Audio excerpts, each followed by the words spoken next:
Et salut tout le monde, bienvenue sur la chaîne Lorenzo High Tech, comme devant le titre. Aujourd'hui on va parler de Xiaomi parce que oui, enfin, les deux grands flagships qui étaient tant attendus en France, les Xiaomi 14 et les Xiaomi 14 Ultra, ont enfin été annoncés au moment que je tourne cette vidéo. Donc aujourd'hui on va parler de ces Xiaomi 14 et Xiaomi 14 Ultra, mais avant de commencer la vidéo, si vous êtes toujours pas abonné à ma chaîne YouTube, abonnez-vous, elle est 100% high tech. N'oubliez pas d'activer la petite cloche de notification pour être notifié lorsque je publie une vidéo, et bien entendu à mes autres réseaux sociaux, c'est-à-dire Instagram, TikTok et Twitter.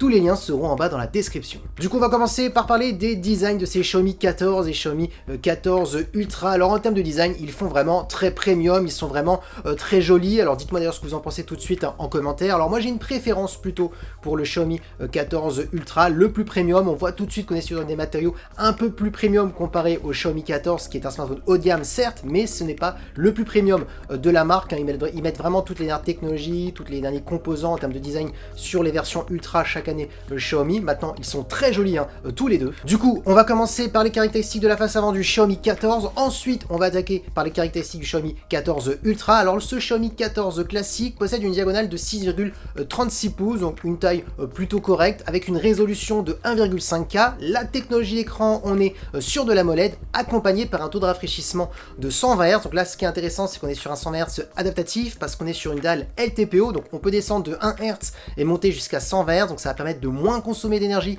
par exemple par rapport à un 120 Hz classique. Ensuite, la grosse caractéristique que Xiaomi a mis en avant sur ce Xiaomi 14, c'est la luminosité de l'écran. On peut monter jusqu'à 3000 nits. Alors attention, c'est juste un pic, on ne sera pas tout le temps à 3000 nits, mais bon, ça montre quand même que l'écran est plutôt lumineux. Ensuite, ce qui est intéressant, c'est qu'on a un écran qui est compatible Dolby Vision et HDR10+, donc un bon point pour les personnes qui aiment bien regarder des contenus multimédia, surtout quand on a un super écran comme ce Xiaomi 14, il faut en profiter, on peut regarder des petites séries, des petits films sur son smartphone. Ensuite, concernant la caméra frontale, on est sur un poinçon de 32 mégapixels, et concernant la sécurité, on a un capteur d'empreinte qui est sous l'écran. Donc franchement, pour l'instant, il n'y a rien à dire, on est vraiment sur un super smartphone haut de gamme. Maintenant, parlons des caractéristiques de la face avant du smartphone le plus flagship de Xiaomi, donc c'est-à-dire le Xiaomi 14 Ultra. Là, on a une plus grande diagonale par rapport au Xiaomi 14, on est sur du 6,73 pouces, avec une très bonne résolution Quad HD+, donc on va un peu plus loin par rapport au Xiaomi 14. On a toujours bien entendu une technologie AMOLED, on a bien entendu aussi toujours du 120 Hz adaptatif parce qu'on est sur une dalle LTPO,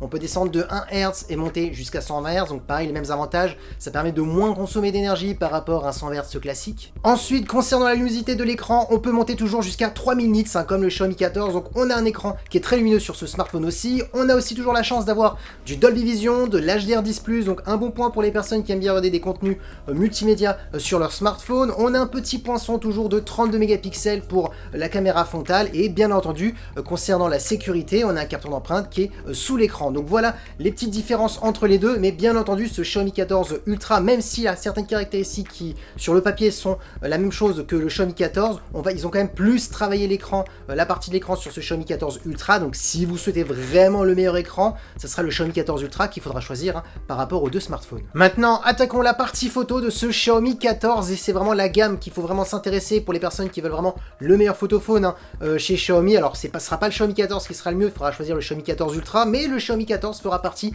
des meilleurs smartphones de Xiaomi concernant la partie photo. Alors comme d'habitude, Xiaomi est toujours en collaboration avec Leica, donc Leica qui fait les optiques, ils optimisent aussi le traitement d'image. Xiaomi expliquait que cette année ils avaient retravaillé leur processeur d'imagerie, donc qui est là pour l'intelligence artificielle, donc soit pour la photo, la vidéo, donc voilà, ils ont vraiment mis le paquet. Je vous donne tout de suite la fiche technique. On a un capteur principal de 50 mégapixels qui est stabilisé, et ils ont expliqué qu'ils avaient aussi retravaillé tous les revêtements des capteurs. Ils ont mis un mode anti-reflet, donc notamment si vous êtes dehors, vous faites des photos, il y a un soleil, vous ne serez pas gêné par un voile à cause du soleil. Donc ils ont expliqué qu'ils avaient retravaillé les capteurs, qu'on avait aussi plus capté de détails, donc ça c'est intéressant. Ensuite, comme second capteur, on a un ultra grand angle toujours de 50 mégapixels, et comme troisième capteur, on a un téléobjectif toujours de 50 mégapixels, et là ça va permettre d'avoir un zoom optique jusqu'à x3,2, donc sans perte de qualité. Donc là on voit tout de suite qu'on est vraiment sur un smartphone qui est quand même plutôt polyvalent, parce qu'on a un bon capteur principal,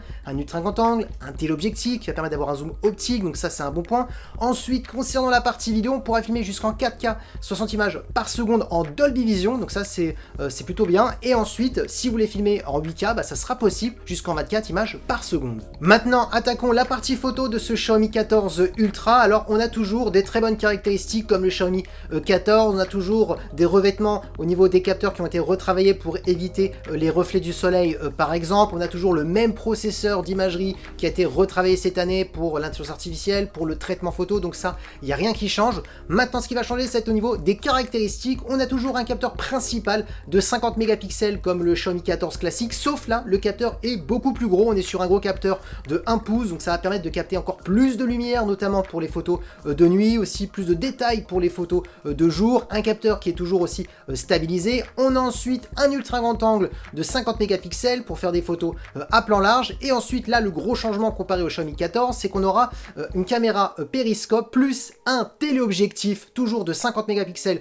pour les deux, et du coup ça va permettre d'être encore plus polyvalent en termes de zoom, parce qu'on pourra zoomer jusqu'à x3,2 ou sinon jusqu'à x5, donc on est sur des zooms optiques sans perte de qualité, et en numérique on pourra monter jusqu'à x100. Ensuite, c'est pas fini, les autres changements c'est concernant la vidéo, parce que oui, en vidéo on pourra filmer jusqu'en 8K 30 images par seconde, là où on était bloqué à de la 8K en 24 images par seconde concernant le Xiaomi 14. Ensuite on peut filmer jusqu'en 4K 120 images par seconde, là où on était bloqué à de la 4K en 60 images par seconde pour le Xiaomi 14 classique, et aussi bien entendu on pourra toujours filmer en 4K 60 images par seconde en Dolby Vision, donc ça ne change pas. Donc on voit que ce Xiaomi 14 Ultra a un avantage concernant le zoom, parce que oui, on a deux possibilités de zoom sans perte de qualité, x3,2 ou x5, un capteur beaucoup plus gros de 1 pouce pour le capteur principal pour avoir des plus belles photos de nuit comme de jour, vu qu'on aura plus de détails. Donc voilà les différences entre les deux, et donc je confirme encore pour vous dire que si vraiment vous voulez le meilleur photophone entre ces deux Xiaomi, il faudra choisir le Xiaomi 14 Ultra. Maintenant attaquons les performances, et c'est souvent la caractéristique qui vous intéresse le plus, c'est la chose que vous demandez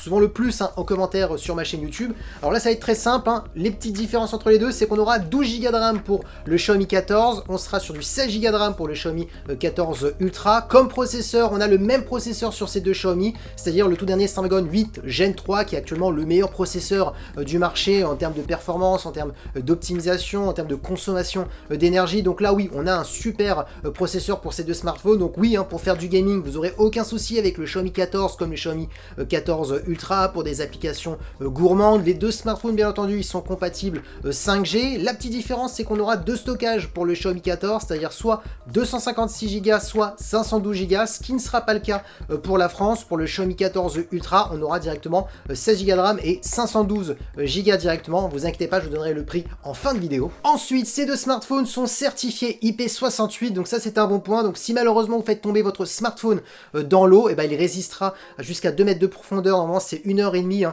cette certification. Pareil, il résistera aussi à la poussière, donc ça c'est un bon point. Ensuite, en termes de son, on a les deux smartphones possèdent un son stéréo qui sont certifiés Dolby Atmos, donc intéressant vu qu'on a un bon écran, c'est bien aussi d'avoir un bon son pour les personnes qui veulent pourquoi pas regarder des contenus multimédia sur ces deux smartphones sans mettre pourquoi pas de casque. Ensuite, concernant la batterie, là il y a des petites différences entre les deux. Alors commençons par le Xiaomi 14, on est sur une batterie de 4610 mAh avec de la recharge ultra rapide en filaire de 90 watts. Xiaomi annonce qu'on pouvait recharger son smartphone de 0 à 100 en simplement 31 minutes, et ensuite il suffit juste de 46 minutes en sans fil parce qu'on est sur une recharge de 50 watts. Ensuite, concernant la batterie du Xiaomi 14 Ultra, elle est un peu plus grosse, on est sur une batterie de 5000 mAh, toujours avec de la recharge ultra rapide de 90 watts, sauf là on met juste 2 minutes de plus pour recharger complètement le smartphone, parce qu'il suffit de 33 minutes pour recharger de 0 à 100. Et concernant la recharge sans fil, on est sur du 80 watts, donc un peu plus rapide, et on met juste 46 minutes pour le recharger en mode sans fil. Et pour terminer en termes de connectivité, on a de la Wi-Fi 7 pour les deux Xiaomi et du Bluetooth 5.4. Maintenant, je ne vais pas vous faire attendre un peu plus, vous voulez les prix, si vous ne les connaissez pas, et ce Xiaomi 14 coûte 999 €, donc on commence à 999 €. Et si vous voulez vraiment le plus gros flagship de Xiaomi, c'est-à-dire le meilleur smartphone de Xiaomi jusqu'à maintenant avec toutes les technologies d'écran, partie photo, etc., il faudra débourser 1499 €. Donc oui, on n'est pas sur les prix des Xiaomi Redmi Note à 200 € ou des petites gammes T chez Xiaomi à 500-600 €. Là, on est vraiment sur les modèles les plus haut de gamme. Donc là, on est sur des tarifs de Samsung, d'Apple, etc. Comment choisir entre les deux si vous avez des doutes? C'est très simple. Si vraiment vous voulez le meilleur photophone, vraiment le plus polyvalent, il faudra choisir le Xiaomi 14 Ultra, parce que grâce à ces capteurs périscopiques plus le téléobjectif, on peut avoir un zoom jusqu'à x3 jusqu'à x5, donc ça c'est un bon point. Ça rend un smartphone quand même plus polyvalent, ultra grand angle, capteur principal qui est très très bon. Concernant la partie vidéo, vous avez le choix choix entre de la 8K ou de la 4K en Dolby Vision, donc ça c'est un bon point. Ensuite, bien entendu, au niveau des performances, ça, les deux s'équivaut très très bien, hein, ils sont très bons les deux, malgré que l'optimisation sera un peu meilleure en termes de perf pour la version Ultra, c'est tout à fait normal. Xiaomi va plus travailler l'optimisation sur leur smartphone le plus haut de gamme, et là c'est le Xiaomi 14 Ultra. Maintenant, pour quelqu'un qui ne veut pas le smartphone le plus polyvalent, par exemple, au niveau de la photo, le Xiaomi 14 classique suffira largement, hein, parce qu'il a déjà de très bonnes caractéristiques, c'est juste qu'il ne sera pas aussi polyvalent que le Xiaomi 14 Ultra, c'est tout à fait normal. Pareil pour la partie de l'écran, quelqu'un qui veut vraiment la meilleure résolution, l'écran plus travaillé, ce sera la version Ultra qu'il faudra choisir, mais quelqu'un qui ne veut pas non plus la perfection, j'ai envie de dire, et le Xiaomi 14 classique suffira. Et après, bien entendu aussi, tout dépendra de votre budget, parce que entre 999 € et 1499 €, il y a quand même une sacrée différence. Donc voilà comment se décider par rapport à ce Xiaomi 14 ou le Xiaomi 14 Ultra. Et voilà, la vidéo est terminée sur ce Xiaomi 14 et sur ce Xiaomi 14 Ultra. J'espère que la vidéo vous a plu. Dites-moi tout en commentaire, lequel vous intéresse le plus, lequel vous allez peut-être acheter. Est-ce que c'est le Xiaomi 14? Est-ce que c'est le Xiaomi 14 Ultra? En tout cas, j'espère que la vidéo vous a plu. Si c'est le cas, bien entendu, n'oubliez pas le petit pouce like, de vous abonner sur cette chaîne YouTube et d'activer la petite cloche de notification pour être notifié lorsque je publie une vidéo, et bien entendu à mes autres réseaux sociaux, c'est-à-dire Instagram, TikTok et Twitter. Tous les liens seront en bas dans la description, et maintenant je vous dis à très bientôt.